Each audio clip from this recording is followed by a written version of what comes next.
pass from hand to yearning hand, and the vision of our fathers spread hope throughout this land, as the dream some fought and died for in my heart becomes my own. I will strive to keep her promise, America, my home. America, America,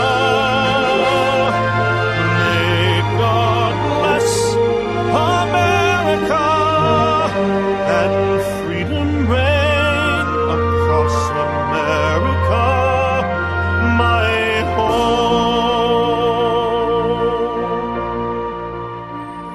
From the shorelines to the prairies, to the cities great and small, we have reaped the fruits of justice and liberty for all. So with deep appreciation for the blessings of freedom that we know in this wonderful land of ours, I'm Dr. George Simon, welcoming you to another edition of Character Matters. This is the program where we talk about what I consider to be the defining issue of our time, and that is the character crisis that we face and that affects so much of our lives, from the political arena to our communities, our families, our homes, our relationships at work. It affects everything. This is a country founded on the principle that if you give people of good character, of solid moral compass, maximum freedom to live their lives as they choose, and maximum freedom from the interference of burdensome rules and regulations, that they will prosper and they will help one another prosper. And that's a dream that's so sorely fading away, I'm afraid. It's a dream in danger of being lost, actually, because we have for decades now been in a crisis of character individually and collectively that threatens the very freedoms that we have so come to value and enjoy. And it's a trend that has to reverse itself. And because of that, and because of my interest in that, I blog at my blog, manipulative-people.com. That's www.manipulative-people.com. A blog that has had some trouble this past week due to some nefarious characters trying to mess with things, I do believe. We're doing our very best to get things up and running and secure, because the blog is a resource for thousands of individuals who come to it looking for information on all of the various disturbed characters out there, from narcissists to covert aggressors to psychopaths to sociopaths. You name it, you can get all the information you need to understand these difficult folks in your life and what you can do to empower yourself and your relations with them. And so, therefore, it's important to a lot of folks that we resolve these problems, and we've been working on it diligently for the past few days. And so I ask those faithful readers of the blog to have patience and to hang in there. I see that the commentators have come back to posting with relative safety. In the last couple of days, we're still working to ensure that the integrity of the blog remains solid. And toward that end, we may have to take some further action. As a matter of fact, we know there are certain actions we do need to take. Might cause some brief interruptions from time to time, but we are determined to preserve this resource because it is just one of the many ways that we lead the crusade for empowering people in this character-disturbed world of ours. And the other way I do that is through my books, In Sheep's Clothing, Understanding and Dealing with Manipulative People, the definitive guidebook to an international bestseller, by the way, in many foreign languages, the definitive guidebook to understanding the manipulative characters in your life and how they get the better of you and what you can do to empower yourself or your relationship with them. And then my book, Character Disturbance, The Phenomenon of Our Age, which is an in-depth study of all the disturbed characters, all of the persons out there who with personality and character disorders that will make you pretty crazy when you have to deal with them. And who, unfortunately, if you are not in the awares about such folks, can easily get the better of you, which is why it's important to know these types and to be prepared to deal with them. And then my book, The Judas Syndrome, which we'll be talking about again tonight, which is the first book that I've written for the Christian faith community. And I see that we have a caller already, so I'm going to go ahead and take this call. Hello, and welcome to Character Matters. Hello. Yes. Thank you very much. How are you, Dr. Simon? I'm just fine. How are you tonight? Very well, very well. I'm excited to hear the show. Well, thank you for calling in. What can I do for you? I had 2 questions for you. I was wondering if you could share it with us this evening. The first question was basically, since you've gone through such a struggle in psychology, I was wondering if you could share some of your struggles that you have had and how you've overcome them, obviously, with faith in psychology. So a lot of previous psychologists, I think they really sort of enforced and embedded that behavior is basically based on humans not having free will and that it's just something that's conditioned. So I just wanted you to share your opinions there. And then the other question that I had is that in the world that we have today, how is it that you have found finding faith where a lot of people really don't have none, and sometimes our churches don't really teach proper faith? Okay, boy. Wow. Sorry. Sorry. Wow. Those are 2. First of all, thank you for some really great questions. I'm not sure that I can do them justice, but I'm going to do my best because they're excellent questions.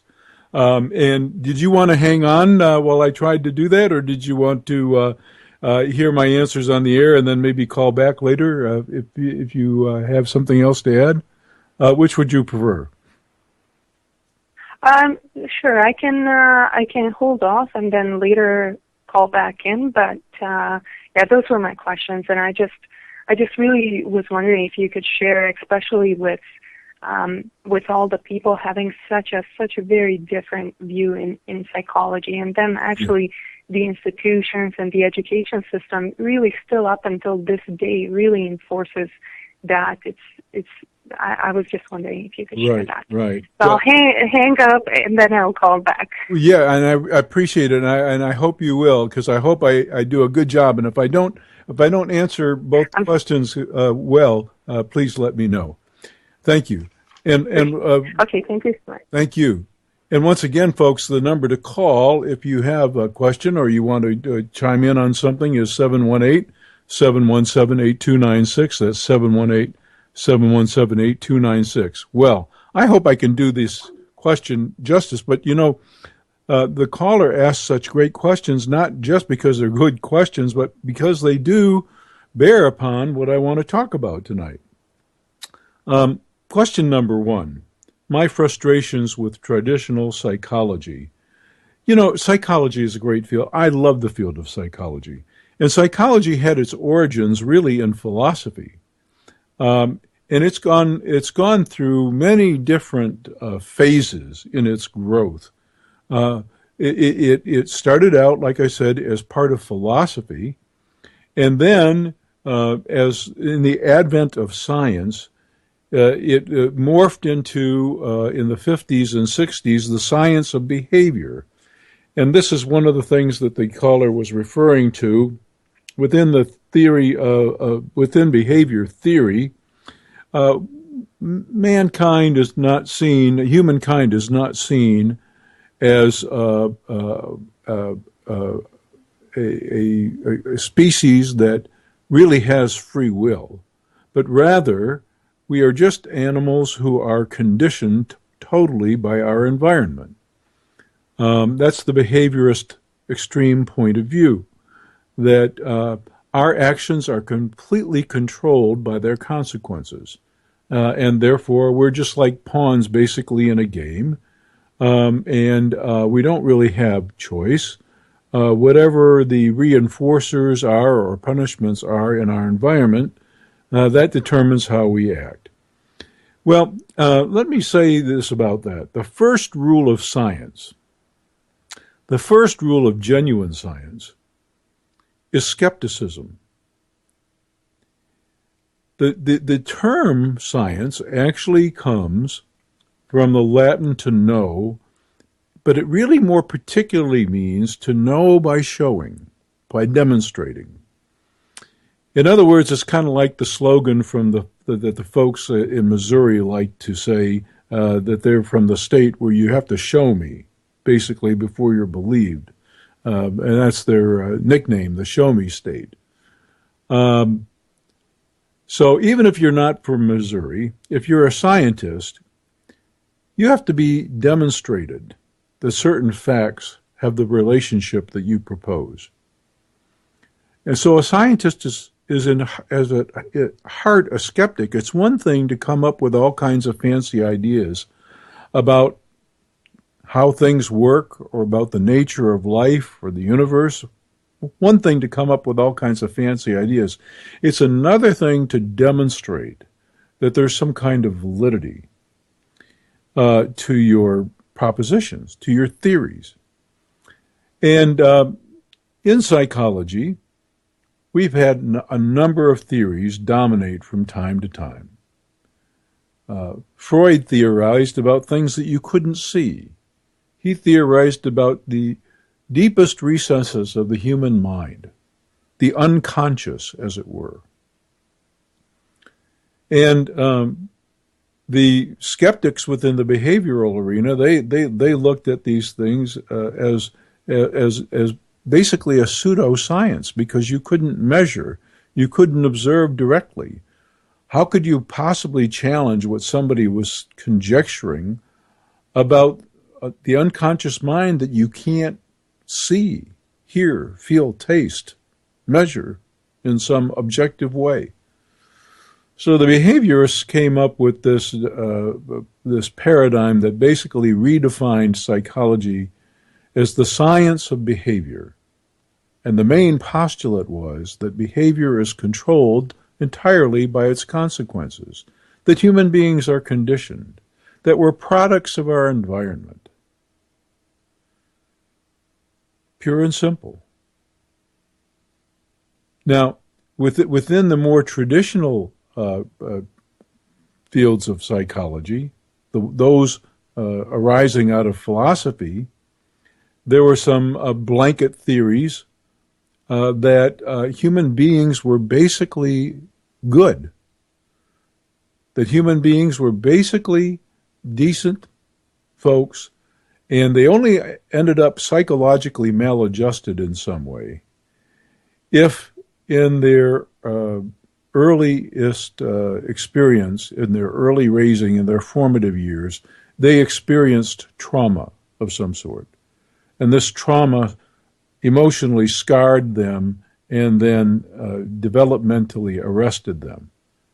And so they turned out in some way unhealthy, primarily because of the kinds of protective mechanisms or defenses that they mounted against the cold, cruel world that victimized them in some way. Within the behavioral theory, there's a certain degree of compatibility there, but the human being is not considered as basically good to start with. Within behavioral theory, people are what their environment makes them, but their environment can shape them up all kinds of different ways. But they're merely like pawns. They don't have a choice in the matter. They simply respond based on their history of rewards and consequences, the kinds of things that they see, the kinds of behaviors that are modeled for them, et cetera, et cetera. Now, here's where I have a problem with that. All you have to do within science, if you're going to maintain skepticism, any theory is really hard to prove, but it's really easy to disprove. Because all you need is one single, just one case example where your theory doesn't hold up. And then you know that it's flawed. And as beautiful as it might be, or as adequate as it might be, you're forced to go back to the drawing board and modify. Well, unfortunately, in psychology, we have failed to do this for a long time. And it's really hurt our growth. For example, let's just take the notion that people are basically good. They only become unhealthy when they're traumatized in some way, and this causes them some developmental arrests. And let's take the other perspective of the behaviorists, that human beings are strictly a product of of the consequences in their environment. Their environment totally shapes them. They don't have any free choice. So if they witness certain things, they're reinforced for certain things, they're punished for certain things. That's the way they're going to turn out. So, the theory goes something like this. A person is born into a family where a parent, let's say the father, is physically abusive and models dominant and controlling type behavior and models that force might makes right, basically. That force and control is the way to manage your environment, and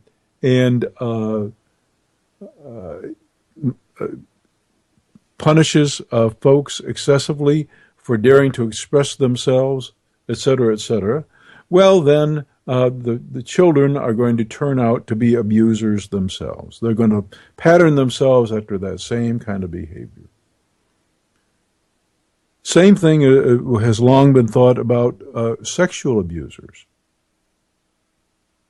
That, and you'll hear sexual abusers use this abuse excuse all the time. They'll say that they started their behavior because they, in fact, were the victims when they were younger. Male abusers will tell you this. But here's the problem with any of those theories. The vast majority of victims are women. The vast majority. And they are extremely rare as offenders. So if your theory is correct, that if you're going to do to other people exactly what was done to you, because it was modeled for you, and you don't have a choice, and you're just a product of your environment, and it's going to be a basically monkey see, monkey do kind of thing. If that were the case, then we would just have an incredible number of female sexual abusers and female physical abusers. And it's not the case. And that's just one of many examples. One of many examples. The old notion of the antisocial personality or the or any of the more sociopathic personalities was that they're basically kind of at war with authority figures and with the world at large because the world did wrong to them. Or they were abused or neglected by the authority figures in their life.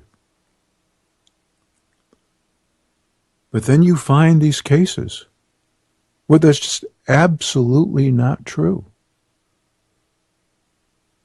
Where they had the best of everything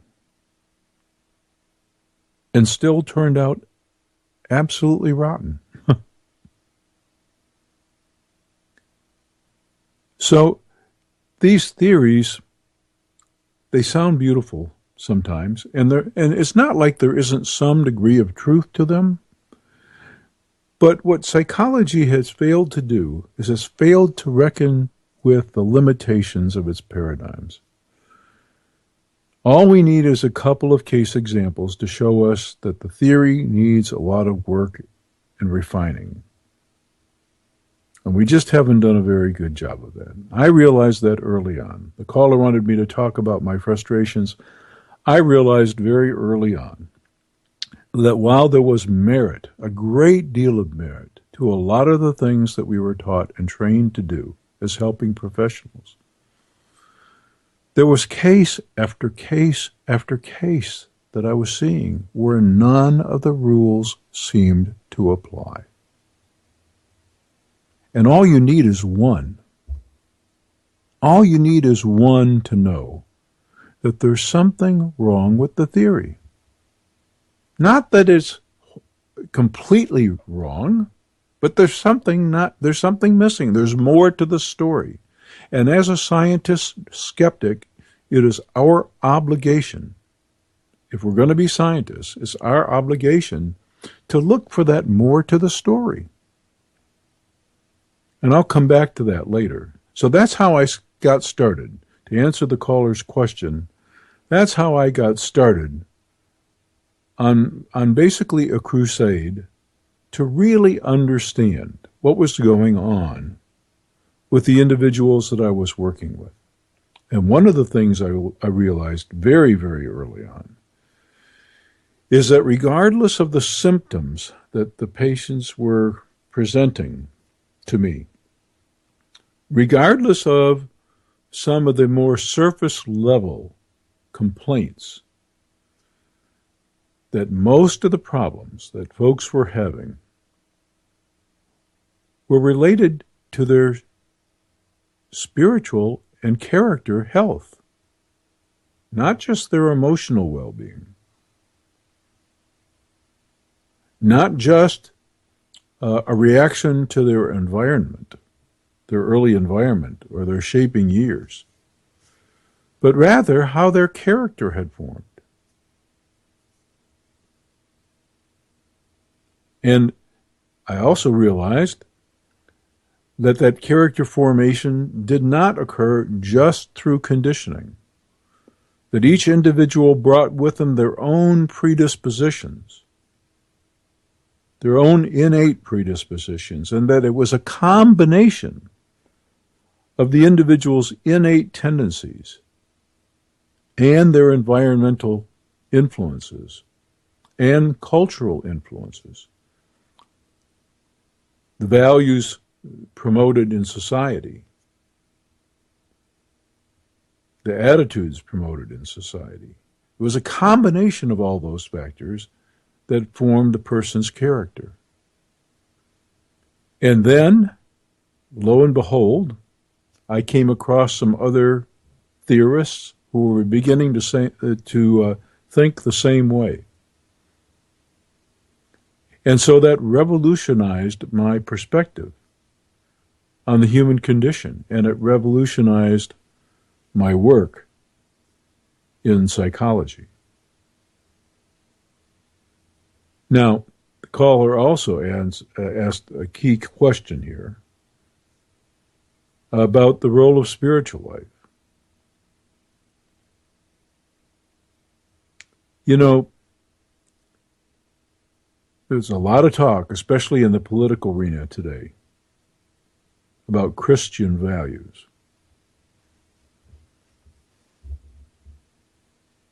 what it means to be a Christian. You know, it's really the most simple doctrine that you can imagine. It's simply the hardest to embrace for we human beings. Because we are not born evolved. We're not born socialized. We're not born as altruistic human beings. We come into this world not even being able to differentiate ourselves from the world around us.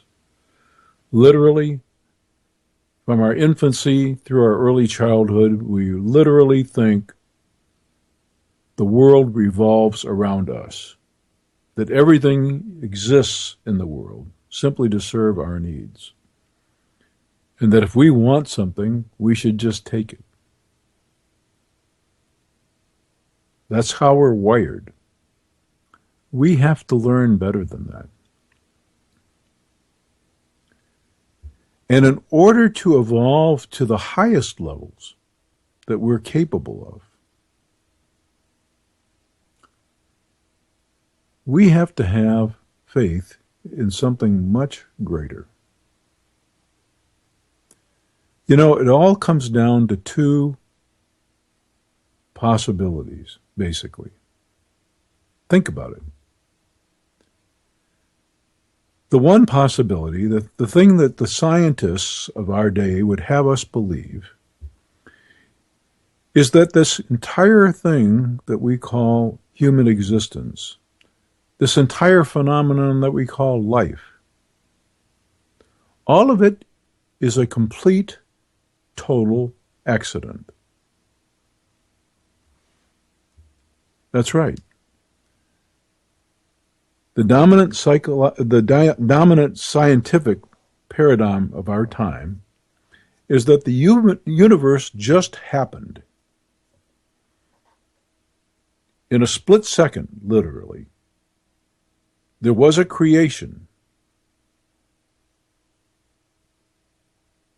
not by an entity, but of an entity, an energy so compact and so dense and full of so much potential that literally, when it exploded into the universe, it took microseconds. That's how packed with energy it was. And everything else that resulted from it happened by happenstance. And then this place that we call Earth just happened to form in the right dimensions, just happened to cool in just the right way, just happened to produce the breeding grounds for life in the fact that it had water, that it was the right distance from the sun.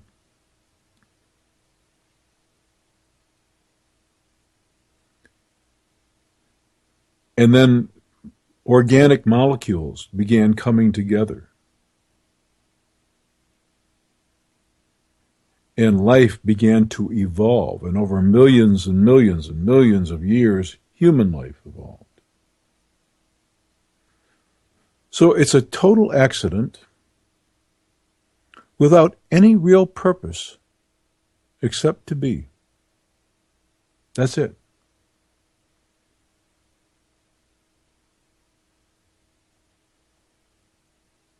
That's the dominant philosophy of our time.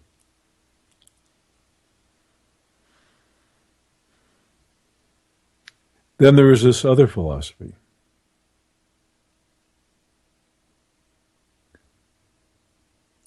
And that is that we're meant for something. That this life is a miraculous gift.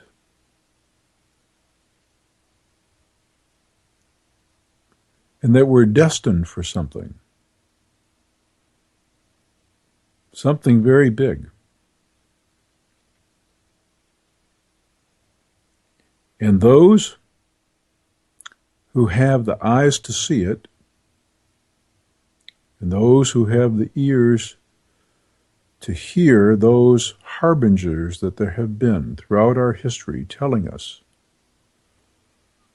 what it is that really matters to human existence.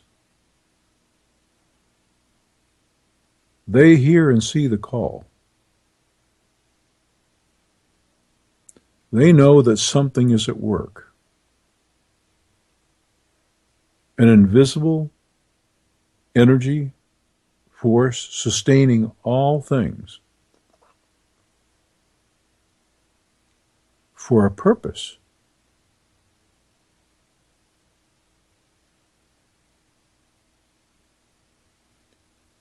And we have this faith that some have called Christianity, and that has been defined in so many ways. There are so many splinter groups, it's hard to count them all.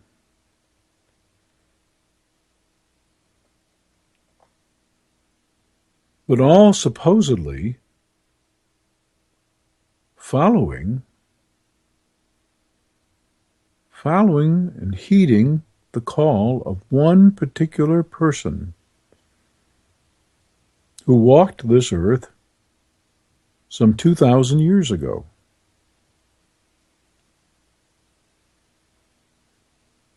And literally changed the world.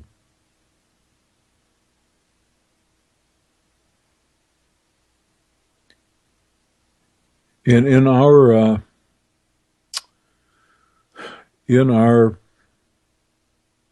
humanity, and in our confusion, and in our multiple hidden agendas, all of us have tried.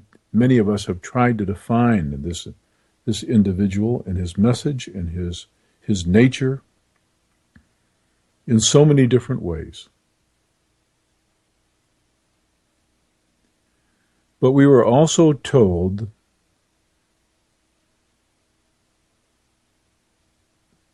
that by the fruits we would know.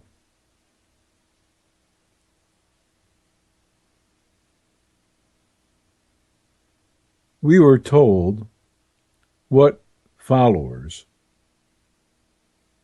of this person would look like. And it would be radical. They would be basically radical lovers, generous to a fault, unconditionally regarding, unconditionally embracing, not taking an eye for an eye or a tooth for a tooth, not seeking vengeance, caring for one another, building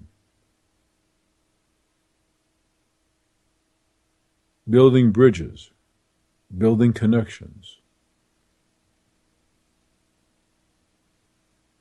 loving in every sense of the word. It's really a very simple philosophy. But the point of my book, The Judas Syndrome, and this is what the caller asked me to speak to. The reason for the title, The Judas Syndrome, is that Judas betrayed his lack of faith in the person he once professed as Lord. He betrayed his lack of faith in his kiss that eventually led to his Lord's crucifixion. He had come to disbelieve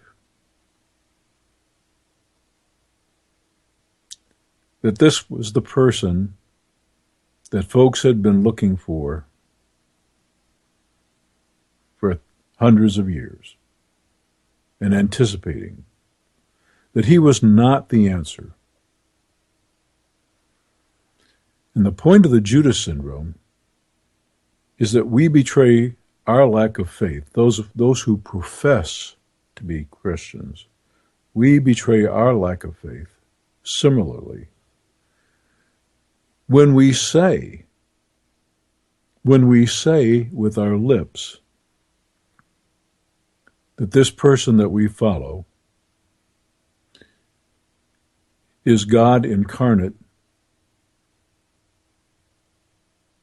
giving us a clear path to abundant, eternal, everlasting life, and yet we behave in a manner that suggests that what we really believe in our hearts is that he was a really wise sage giving some very idealistic advice about how to live our lives, but very impractical advice. So we can't really do as commanded to do. We live, after all, in a very different world. And so we don't behave as these radical lovers that we were called to be. And that is the heart and soul of the Judas syndrome. We all betray ourselves.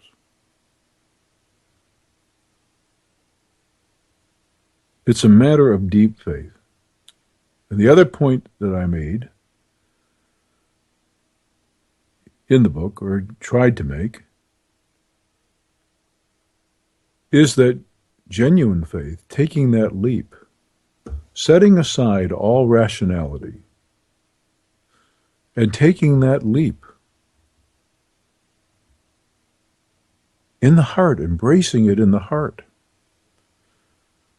that his way is the way, that his truth is the truth, that the life to which he calls us is the life to which we all ought to aspire.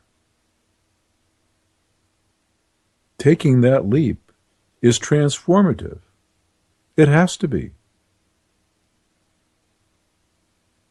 We know that. We know that from history. We know that this ragtag band of followers, many of whom became disillusioned at various points along the way, and just said, we can't handle any more of this radical philosophy. And then they went back to their normal lives.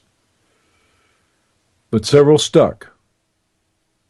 But they had their doubts too. We know that this ragtag band of followers came to believe at a level that they were willing to lay down their own lives to carry the news of what they had heard and learned and come to embrace in their own hearts, to share it with other people.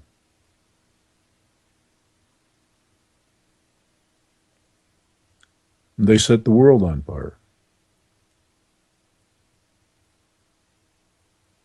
They transformed the entire world.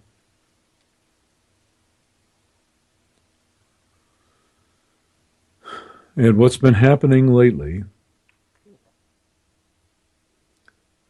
is that we have lost our way again.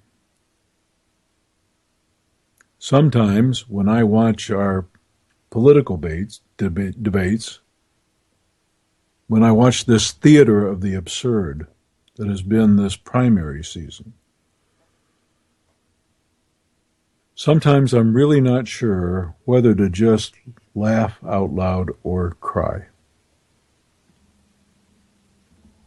I never in my life never thought that in my lifetime I would see such a cast of nefarious characters, let alone such a cast of characters asking for my consideration for the highest political office in our land. I'm ashamed. I'm ashamed.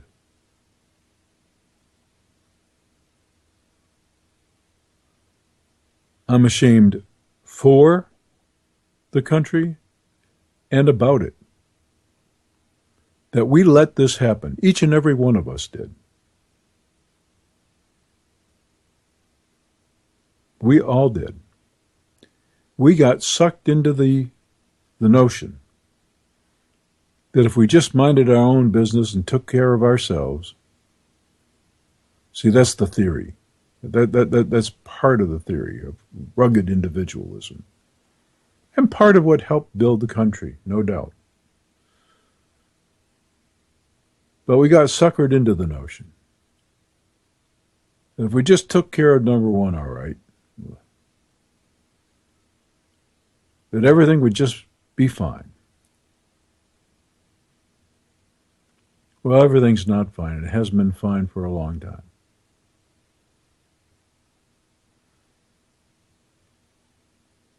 And there are aspects of our culture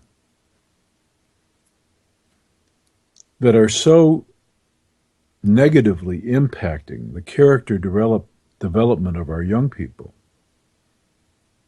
that it's not funny. It's truly not funny. But I see a change coming. I see a change coming. I see some folks who are looking at the utter hypocrisy that there is in our present generation, and they're saying to themselves, you know, there is no integrity here. And I see some folks really struggling to develop some sense of integrity. And I regard it as really pretty miraculous, given the cultural climate of our time. And so that's why I do a lot of the work that I do. That's in large measure, why I am in the field that I am in, and that I did what I thought I had to do to tweak my operating premises about the human condition and what we could do to help improve it. Because I saw that at least most of the individuals that I've encountered at some level, sometimes you really have to cut through a bunch of junk to get there, but at some level, there is this natural yearning for the truth of who we are and what this world is all about.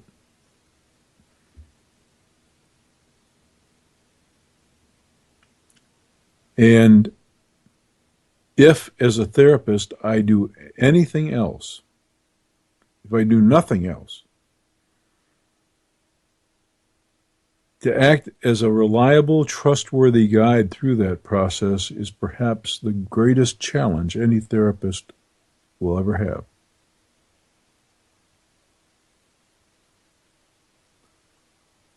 I think that Jesus of Nazareth had it exactly right. The truth will set us free. And I think that at some level, most of us actually know it. We're great self-deceivers.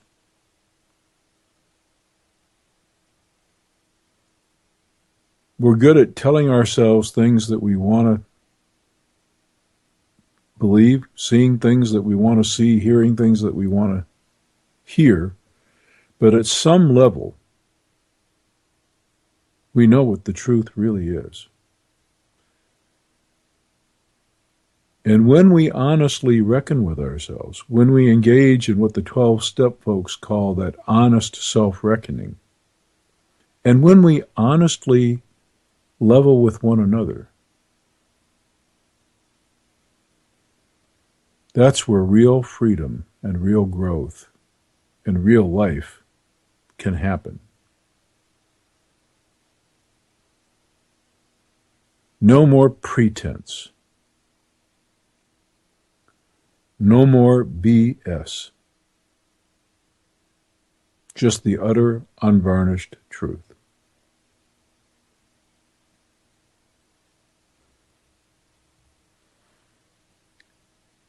Sometimes the truth is not pretty.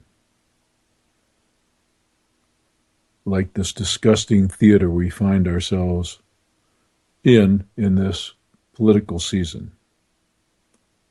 I'm appalled, I'm embarrassed, I'm ashamed. I really am. If there were ever a testament to the importance of character, we have it before us right now. Look at the cast of characters we have seen already, and the horrendous lies and misbehavior that we've witnessed from all of them. Is this who we are? Is this who we want to be? Is this the environment that we want for our children?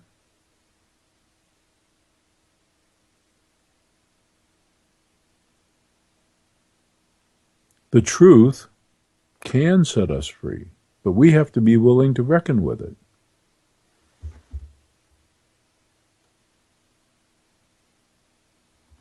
For those of you out there who are considering, I'm not really trying to engage in shameless self-promotion here. First of all, I didn't write the Judas Syndrome as an instructional textbook. I didn't write it with the intent of writing a bestseller, a popular book. I wrote it as an honest confession. And I also wrote it as an honest sharing of many experiences that I've had and things that I've come to appreciate and know, in the hopes that in that sharing,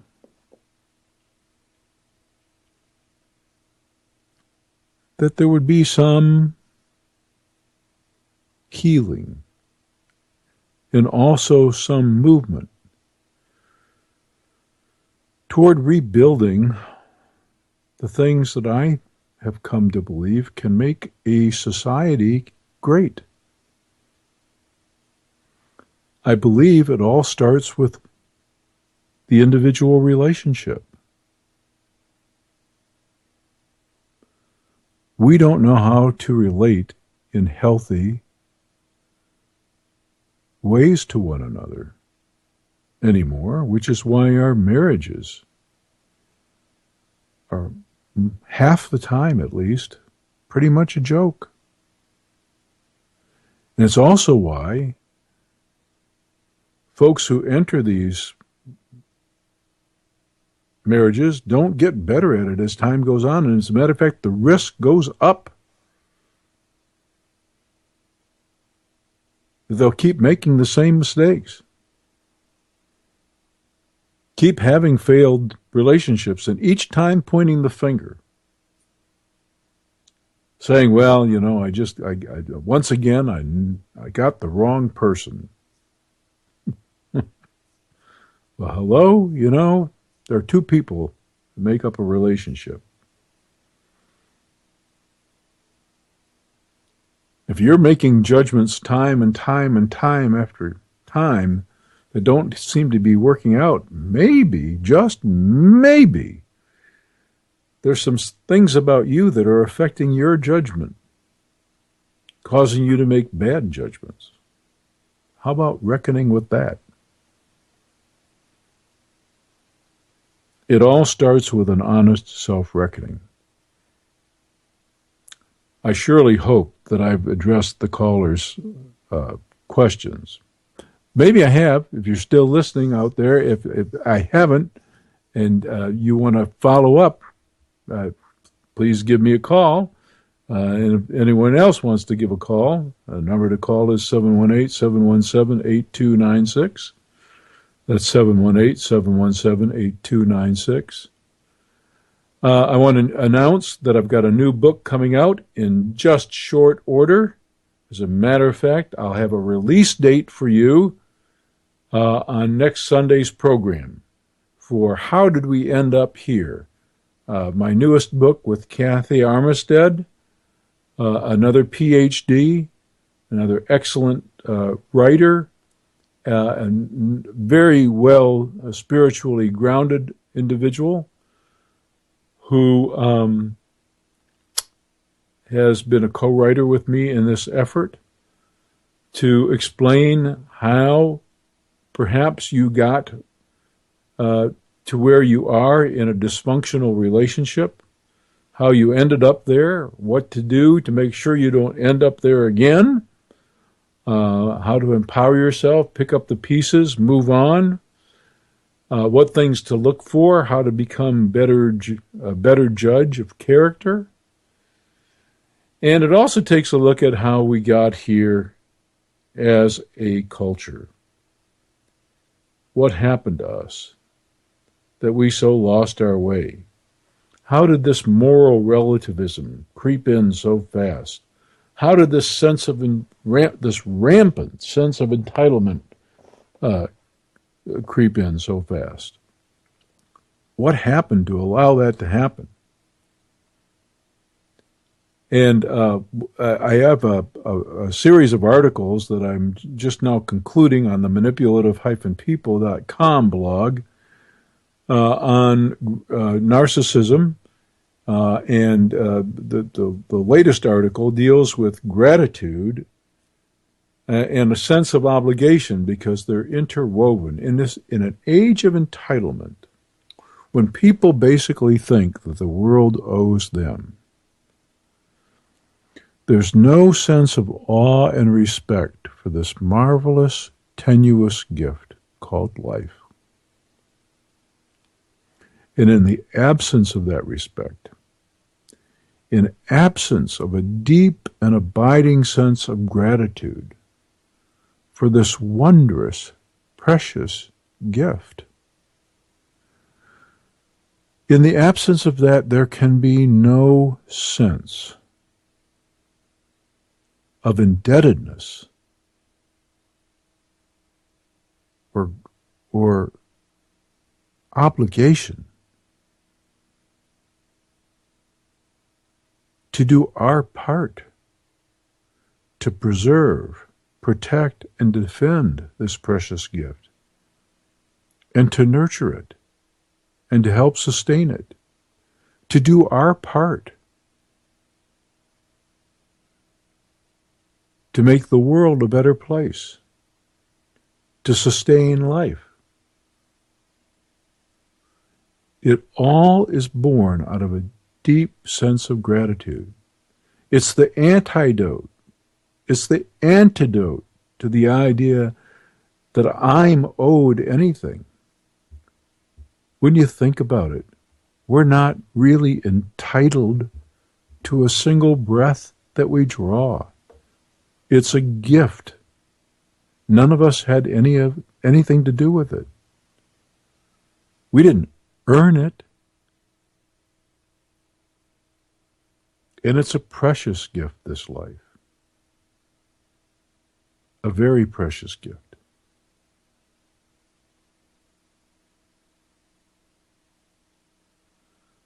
And only a deep sense of gratitude and indebtedness can instill in us a sense of obligation to do our part to preserve, protect, and defend this precious gift, and to do our part to help advance it.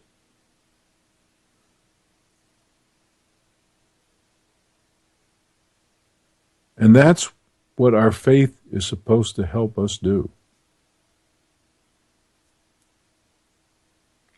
And if it's not, I would suggest to you that it's really not a faith of the heart, but just words, relatively meaningless words. Pretense, for show. This radical loving that we are called to, these two commands, to love the gift giver with everything we have, with our whole mind, our whole body, our soul, our whole strength, everything, unconditionally, unreservedly, and to love each other. Christians believe in the manner in which, in the completely radical, completely selfless, completely giving way, that the person we profess to follow loved us. That's what we're commanded to do. And anything short of that is simply not Christian. I don't care what you say. It's what you do that reveals your faith. Psychology has realized that. We have realized the inextricable connection between what we really believe and our actions. That's the whole heart and soul of the cognitive behavioral revolution that's been with us now for the past couple of decades. What we believe, what we hold true, how we see things, how we think about things, that's going to determine how we act. That and that alone. Our actions betray us. They tell us what we really believe.